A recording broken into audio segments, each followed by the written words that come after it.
At the age of 10, there is no time to understand what the world is. At this age, the world is the lap of the mother, the hand of the father, the mischief of the siblings. But for this boy, the world was just one thing: his mother. His mother's name was Fatima. She used to sit and sew in a room of a small house in this old neighborhood of the city.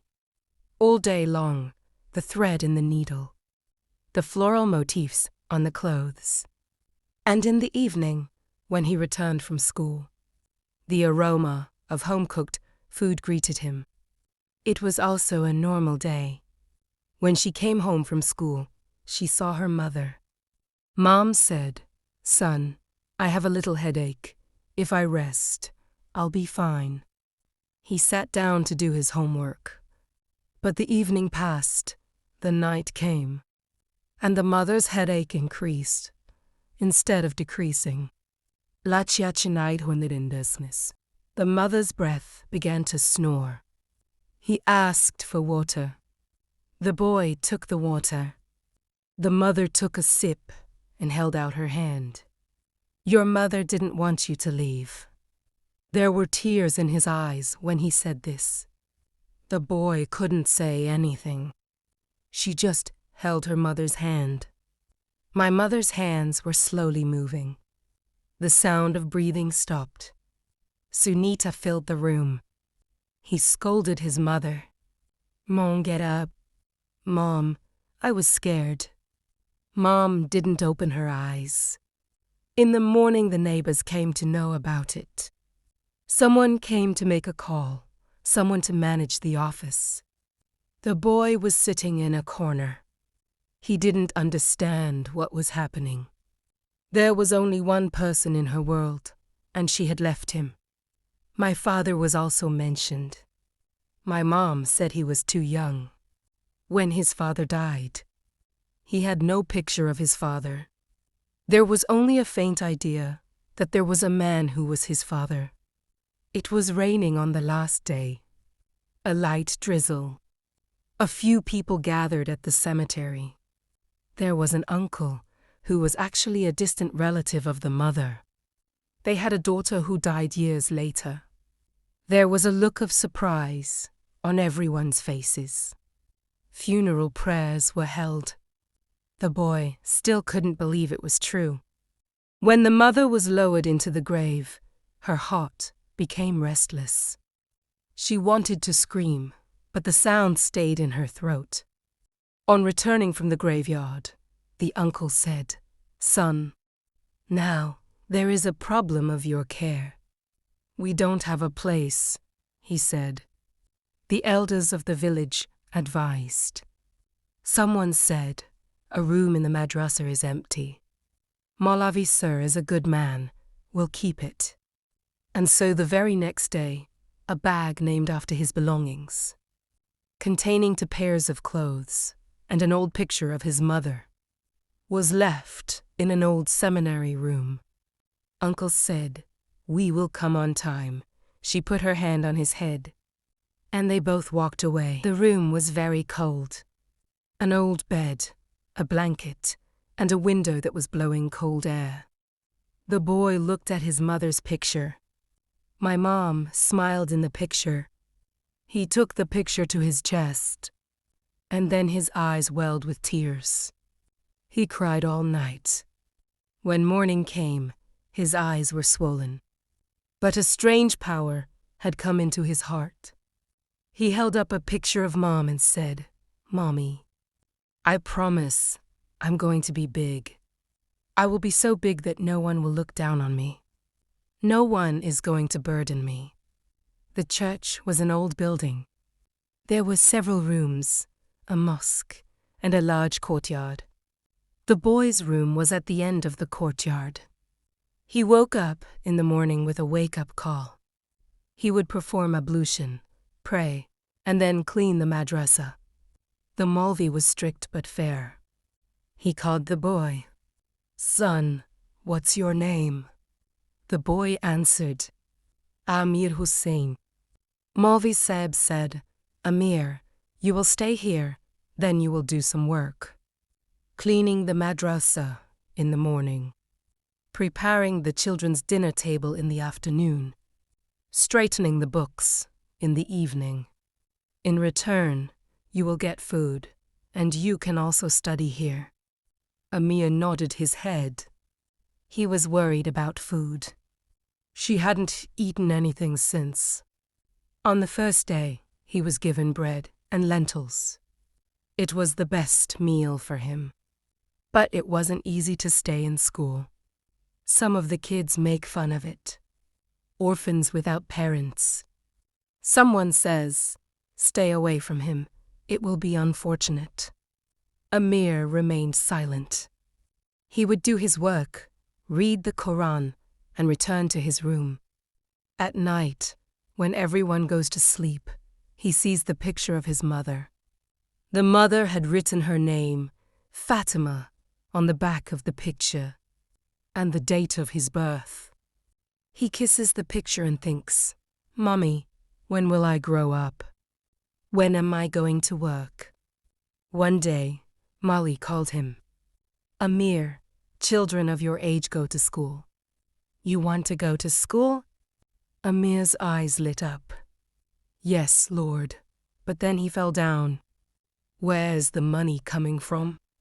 The Molvi smiled. "Don't worry about money. I can see your intelligence. You are able to read. I'll bring you in. You just keep doing your job." And that's how Amir started going to school. He works in the morning and then goes to school. It was at school that she first realized how different she was from other children. The other children would have new uniforms, new bags. He had old clothes that were given to the children of the madrasa. It was an old bag. But Amir's intelligence surprised everyone. He understands all the lessons. He knows the answer to every question. The teacher praised him. But the children continued to laugh.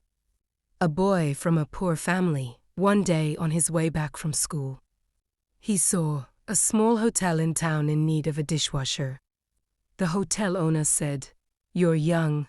Amir said, "Sir, I will work. You'll see." He started washing dishes for the first time. Hot water, soap, and dirty dishes. His little fingers were burning. But he didn't stop there. After working for 3 hours, the hotel owner gave him 50 rupees. This was the first profit. Amir put the money in his pocket. That night, he showed me a picture of his mother and said, "Mommy, look, I made money. I'm growing up." But life had to give him more trials. One day, his room was searched. He had money in his pocket. Where did this money come from? I asked. Amir said, "I have earned by working." The Molvi was furious. "Did you work at the hotel? This is against our dignity. We're teaching you, feeding you, and you work outside." Amir said, "Hazrat, I have to buy books, to buy the pen." But the Molvi did not listen to him. They confiscated the money and forbade him to work at the hotel. Amir had tears in his eyes, but he did not protest. That night, he made his decision. He'll work quietly. Nujuan will go. He would stop at the hotel in the morning on his way to school, wash dishes, take money, and leave. Now, he began to hide the money in his shoes. Months have passed. Amir secured the first position in the 6th grade. The teacher gave him a prize, a new bag. When he came to the madrasa with the bag, the Molvi called him. "Amir, you did a good job. You're good at teaching. But don't forget to love the world." Amir nodded his head, but there was one thing that resonated in his heart. "I want to be something in the world. I want to prove that I can do something." Amir passed the matriculation examination. Entered the city's public schools. Choice of computer science. He was now 7 years old. The room was starting to get small. The Maulvi said, "Amir, you have grown up now. You have to make your own path." Amir said, "Hazrat, I will stay in the city. I'll read, I'll work." He rented a small cottage in the city's old neighborhood. The rent was 300 rupees per month. Now he had two problems. I had to pay rent and pay my own expenses. It was the first day of college. Amir didn't have a new uniform. He was wearing his old clothes, which were now getting smaller. When he entered the class, the boys looked at him. Somebody some from within the first week. He realized that the college world was completely different from the madrasa. Everyone here has new clothes, new phones, cars. He was the only one who came on foot and who didn't even have a phone. Professor Saeb said in the first class, "Hard work is necessary for success in life." Amir took it to heart. Now he needed to work. He saw job advertisements on the college's notice board. He worked part-time in a library. He got there. The librarian looked at it. "You seem to be younger." Amir said, "I will work hard." The librarian gave him a trial period of 1 week. It's been work putting books on the shelf, keeping records, cleaning. Amir worked very hard. A week later, the librarian said, "You're fine. 500,000 rupees per month. 500 rupees. 300 rupees. Eat in 200. Amir was calculating. It will be difficult. But he didn't have a choice. The college started. Computer science is new. Amir had never seen a computer up close. When I first entered the lab, I was amazed. These machines, these screens, these keyboards. The lab in charge noticed that the boy was very curious. He asked, "Are you seeing this for the first time?" Amir nodded his head. The in charge said, "Come, I will teach you the basics." And thus a new light came into Amir's world. He would work in the library, then spend time in the lab. I read books in my bedroom at night. He felt less sleepy, more hungry, but he knew he had to move on. The first year exams are approaching. Amir studied day and night. As he sat in the exam hall, his heart was pounding. But when the book came out, he saw that he knew everything. As a result, Amir secured the first position in the entire college. The professor called him and said, "Amir, your hard work has paid off. You're proud of us." But Amir's troubles were not over. In the second year, the rent increased.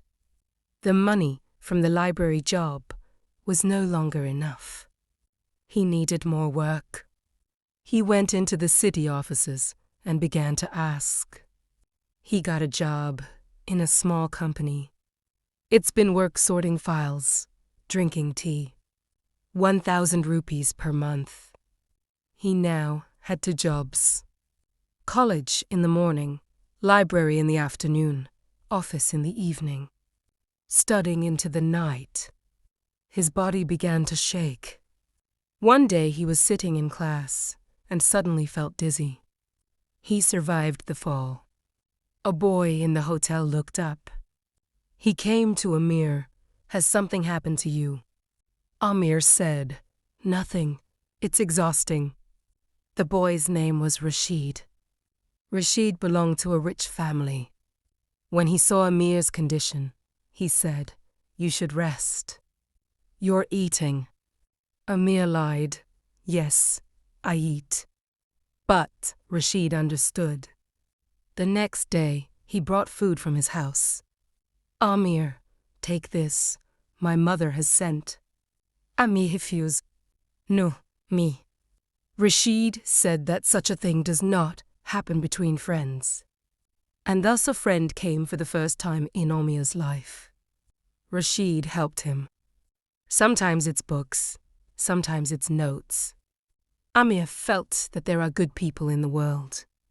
At the end of the 3rd year, Amir once again took the first position. Now it was the last year. I had to intern this year. Amir applied to large companies. The answer came from everywhere. We only give a chance to those students who have their own laptop. People who have good clothes. Amir was disappointed. He didn't have a laptop or good clothes. Rashid said, Amir is my father's company. Go there. Amir said, no, I will do my best. He eventually got an internship at a small computer shop. It's been work fixing the computer. Amir has never done that. But he didn't give up. He went to internet cafes and watched computer repairing videos, read the books, and slowly learned. The shop owner saw that the boy was hardworking. He gave her 2,000 rupees a month. That was a lot of money for Amir. Last year's exams are over. Amir holds a bachelor's degree.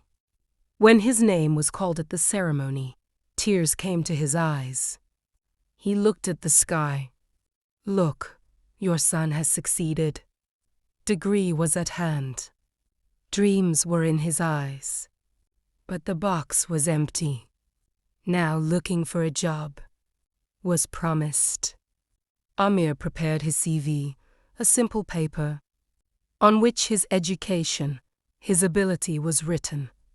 He knocked on the doors of the city's biggest companies. The security guard at the first company stopped. Do you have an appointment? Amir said, no. I have come for a job. The security guard looked at his clothes. Can't get in. No one can enter here without an appointment. Amir pleaded, Sir, just deliver my CV inside. The security guard refused. In the second company, he reached the reception. The interviewer asked, Do you have an interview? Amir said, No, I am. The receptionist said, Then you can submit the CV from here. It was a box containing hundreds of CVs. Amir put his CV in the box. He thought he'd never see it. He was interviewed by the third company. The interviewer looked at his CV. Your degree is very good. But you don't have experience. We need experienced people. Amir said, Sir, give me a chance. I learn. But they refused. He was demoted to the fourth company. The HR manager looked at him and said, Look at your clothes. You're from a poor family. We have rich families. It's not up to our standards. This became a thorn in Amir's heart. He quietly got up and walked out. Tears welled up in his eyes as he walked down the street. He spoke to his mother. Mom, this world is evil. I worked so hard, studied so much, but my poverty has become my biggest weakness. He went back to his room. He cried all night. In the morning, his eyes lit up. But there was a strange power in his heart. He said to himself, Amir, if the world doesn't give you a job, you create your own job. If no one gives you a chance, make it your own. He looked at what he had. There were some books. There were some tools that he bought from the computer shop. And above all, he had the knowledge that he had learned through hard work. He decided he will learn to fix the mobile. Everyone in the city has a mobile phone. Everyone needs a mobile phone. He went to an internet cafe and watched tutorials on mobile repairing. trying to fix my old phone. He failed the first time. The mobile was completely damaged. But he didn't give up. He asked for Rashid's help. Rashid gave him an old mobile phone. Amir worked for 3 days to fix this mobile. Then came the day of the mobile phone. Amir was not happy. He returned the phone to Rashid. Rashid said, "No, it's yours. You've done right." Now Amir had a proper mobile. And there was a skill. Amir chose a corner of the city's busy market. An old table was found there, which someone had thrown away. He picked up the table, cleaned it, and put his tools on it. One board read, "Fix mobile. Cheap price." The first day, people continued to come. No one has stopped. Amy sat at the table, reading a book. When evening came, his heart was heavy. The second day, an old man came. "My phone's screen is broken. How much will it cost?" Amir looked at his phone. He said, "Father, 200 rupees. The old man said, "Okay." This was Amir's first customer. He opened the mobile phone. The hands were shaking, but he remembered what he had learned. Within 20 minutes, he had the phone. The old man checked his phone. "Son, you did a good job." He gave 200 rupees. "And an additional $5. It's for you." Amir took the money. His eyes were swollen. It was the first self-earning job of his life. But for the next 3 days, no one came. Amir used to come in the morning and sit till evening. Some people ask, "How much do you take?"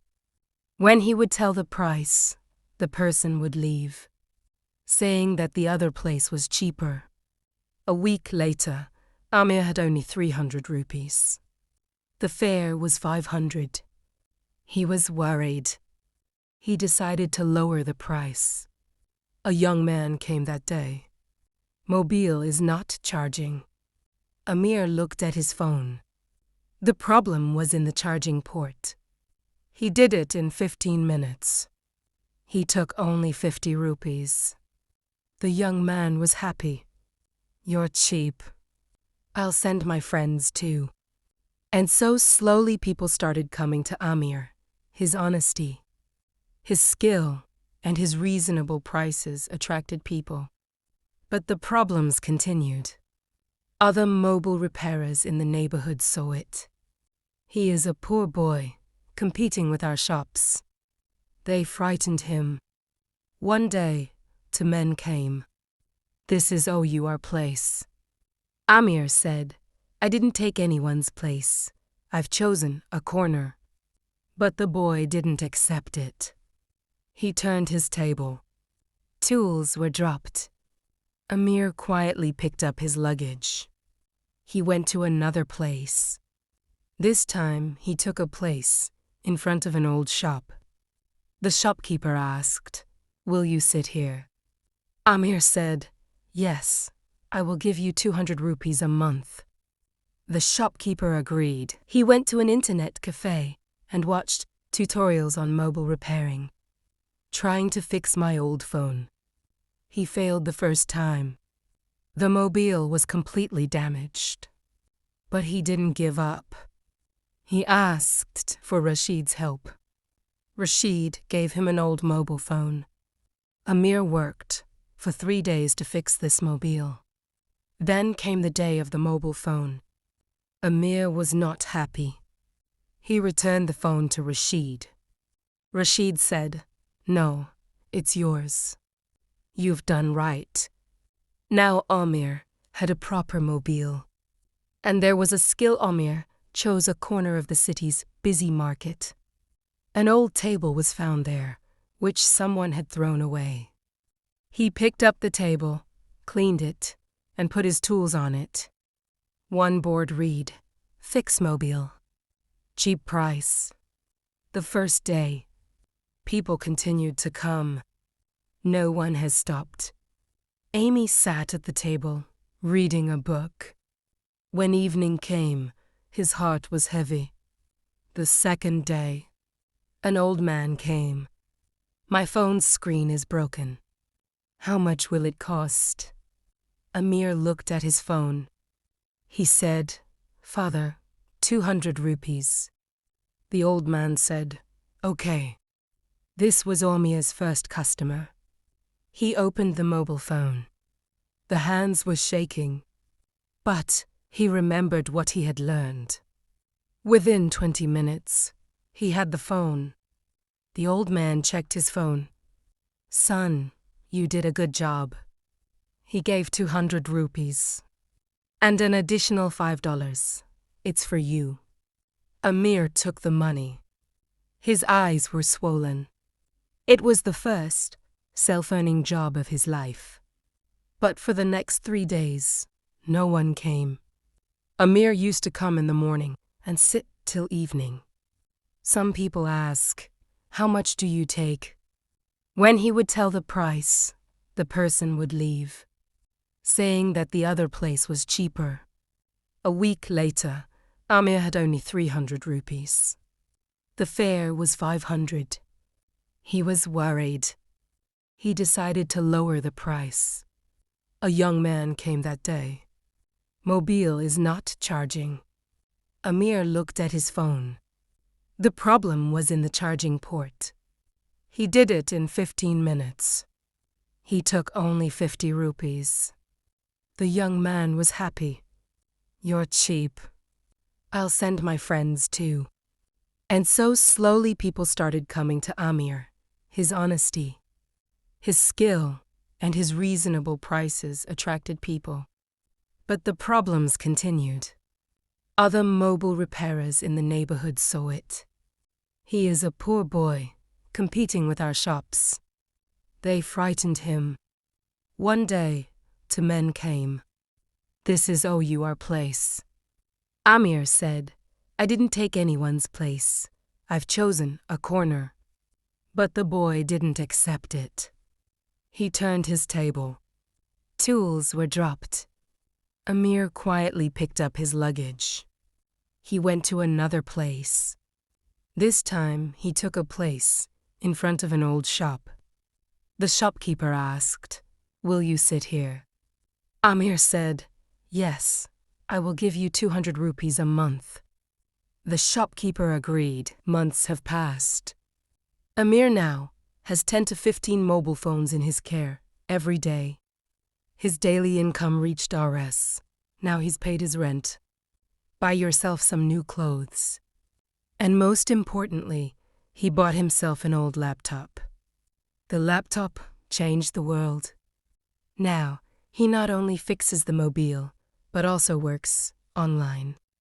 He created accounts on freelancing sites. I started creating websites for people. A year later, Amir had a good amount of money. He bought a small shop. He was no longer a street vendor. He was a shopkeeper. He named the shop Amir Mobiles. In memory of my mother. The popularity of mobile phones began to spread. Amir not only continued to fix mobiles, but now he also started selling mobile accessories. Case, screen protector, and charger. He hired a boy, another poor boy from the city, whose story was similar to Amir's. His name was. Amir taught Cameron everything. Fixing mobiles, talking to customers, keeping accounts. Cameron worked hard. One day, a customer came. My phone was brand new but wasn't charging. Amir opened the phone. He realized what the problem was. The phone was actually a mobile phone. Amir said to the customer, Sir, this is not a mobile phone. That's why there is a problem. The customer was infuriated. You're saying that my phone is fake? I bought it for 20,000 rupees. Amir respectfully said, Sir, I will show you. He showed the inside of the cell phone. These are all fake. That doesn't happen on mobile. The customer said, "Can you fix it?" Amir said, "Yes, but still this mobile will not work well. You need to get another phone." The customer said, "I don't have money." Amir thought about it. He said, "Sir, I will give you an old mobile. He is real. Give me this mobile phone." The customer was amazed. "Are you giving good mobile and taking counterfeit?" Amir said, "Yes, I will use this fake mobile to teach other people how to differentiate between real and fake." The incident spread throughout the district. People said, "This boy is honest. He suffered instead of benefiting." Amir's fame grew. Now his shop gets 50 to 60 customers every day. He hired another man. A year later, he opened another store in the other part of the city. He handed over the management of the shop to Cameron. Now Amir had two shops. He went to one store in the morning and another in the afternoon. "I work online at night." He rested for the first time in his life. Got a good room, good food. But he continued his work. One day, he met Rashid. "Amir, you have made a lot of progress. This wouldn't have been possible without your support," he said. Rashid said, "No, this is all the result of your hard work. You've done something I never thought possible." Rashid made a suggestion. "My father runs a big company. He works in mobile distribution. You must meet them." Amir thought about it. He said, "Okay." I met Rashid's father. He was a serious man. He listened to Amir's story. "You've done all this work." Amir nodded his head. He said, "I will give you an offer. Let your shops work with me. I'll give you cheap mobile phones. Sell them in your store." Amir accepted the offer. Now, a new dimension has come in his business. He not only used to fix mobiles, but now he also used to sell mobiles. In 5 years, Amir had 3 shops. Each store had 2 employees. He was now one of the city's leading merchants. And then came the day when the city's biggest business. The ceremony took place. The award ceremony was held at the city's largest hotel. There were hundreds of people in the hall. Big businessmen, industrialists, politicians. Amir was present there in a simple suit. Rashid was with him. There was a strange panic in Amir's heart. He had never attended such an event. The event started. Several awards were given. Then came the moment when the awardee said, "Now we are going to give the award to the most successful young businessman of the city. This award is being given to the young man who built an empire by starting from zero in just 10 years. The hall was jam-packed. The awardee said, "This young man is not only a businessman, but also a social worker. He has given employment to dozens of poor children. He built orphanages. And above all, it has proved that with hard work and honesty, any person can achieve success." Amir's heart was beating fast. The awardee said, "Are the most successful young businessmen in the city." Amir Hussein. The entire hall erupted in applause. Amir stood up. His feet were wobbling. He reached the stage, took the award. The awardee said, "Amir, would you like to say something?"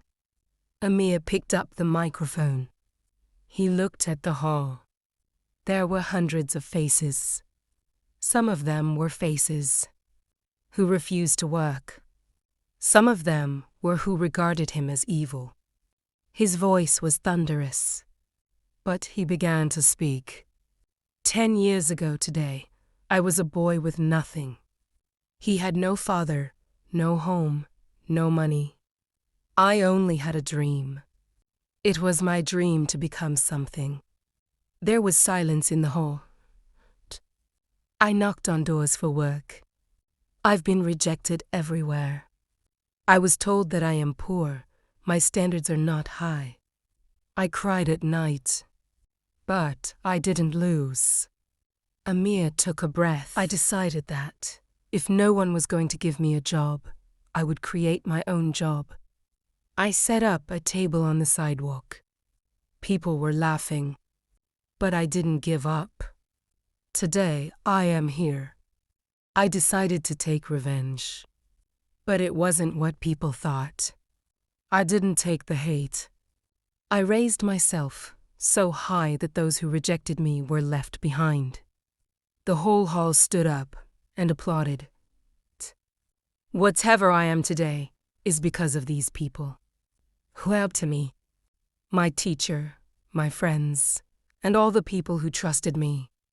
And above all, my mother, who gave me the strength to never give up. He took the award. This award is not mine alone. It belongs to all those who dream and work hard to fulfill those dreams. Amir walked off the stage. People came to see him. Greetings and handshakes. They were also among those who refused to work. A man said, Amir, we don't know you. Pardon me. Amir smiled and said, It's okay. You taught me what I needed. Rashid scolded him. Did it? After the award, another turning point came in Amir's life. He wasn't just a businessman. He became an example. Newspapers published his story. TV interviews were conducted. But Amir remained the same. Simple, honest and hardworking. He established a school in the town, especially for unborn children. It was named Fatima School, in your mother's name. He started employing poor boys in his shops. He not only taught them to work, but also arranged for them to teach and write. One day, he received a letter from the Molvi of the madrasa. Amir, the news of your success has reached me. God bless your hard work. You light up my eyes. Amir decided to meet Molvi Sahib. He went to the madrasa. Molvi had become old. When he saw Amir, his eyes welled up. Son, you've done what I never thought possible. Amir said, Hazrat, your prayers have an effect. Amir renovated the madrasa, built a new room, a library for children. And then came the day when Amir decided to visit his mother's grave. He reached his mother's grave. Flowers on the grave. Put your hands together. And he closed his eyes. Mom, your son did not fail. I will always remember what you taught me. You said, son, be honest, work hard, and never look down on anyone. I did the same. Tears sprang to his eyes. Today, I am everything you want me to be. I helped people. I gave them a job. I taught them. And most of all, I learned from what you taught me. Never lose the courage. There was a smell in the air. Amir felt his mother is close to him. When he came out of the cemetery, his face was peaceful. He looked at the sky and smiled. It wasn't just his life. She was the hope of thousands of people who were working hard, who were dreaming. He knew his journey wasn't over yet. There were still more goals to be achieved. I needed to help more people. But he knew he would never be alone. He loved his mother. He prayed for his teachers. and he was with his friends. And above all, he had within him the strength that he had gained through his hard work, a power that no one can take away. Today, Omia Hussein is the biggest businessman of his city. There are 5 shops. There's a school. It's a training center. But his greatest wealth is the people he helped. People who work with him now. Children who attend the school. And the lesson he gave to the whole generation. Poverty is not your destiny. The hard work never fails. Honesty is the biggest asset. And the greatest reward is that you make yourself so big that those who think you are small will not even be able to see you. What Omia said at his mother's grave was true. Mom, your son did not fail, and it will never fail. For he who becomes light himself, his path is always bright.